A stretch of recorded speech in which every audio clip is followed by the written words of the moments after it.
I'm being joined by Sanjeev Srivastava, international affairs expert, and Major Mohommed Shah, defense expert. Let me start with you, Major Shah. Now, talking about the Taiwan clash, China has, of course, not, in fact, spoken about it, not addressed it so far.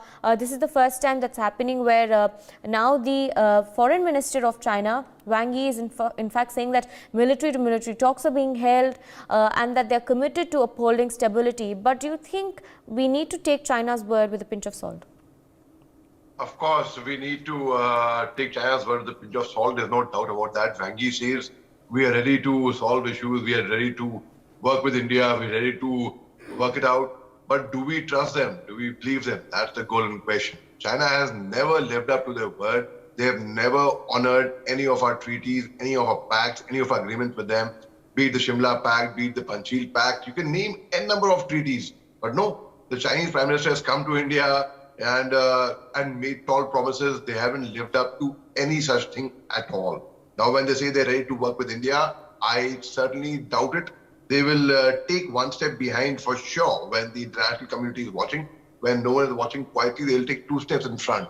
So they are that slimy, they're that sly. So they are not to be trusted one bit.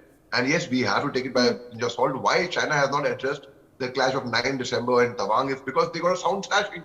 It's humiliating, it's insulting for them. And it's evident in technology. Technology would not lie. That they are the troops who came towards our post. The wall was very much there, or the stone wall which they had built temporarily, the barbed wire was very much there. But the Continental wire was very much there, but yet they came.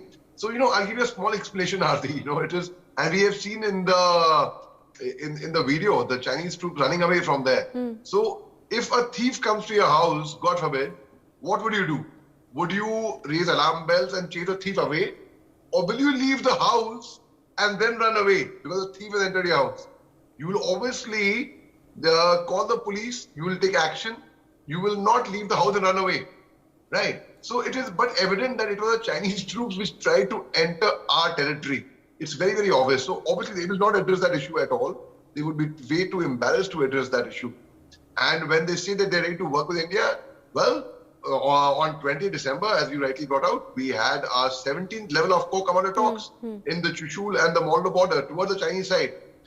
Why is it that 17th talk of the co-commander level, and each talk has gone for marathon long hours? I see no reason. If China really wants to actually mean what they say they want. As my friend Major Shah very rightly mentioned, that India has given befitting reply to China whenever such situations arose.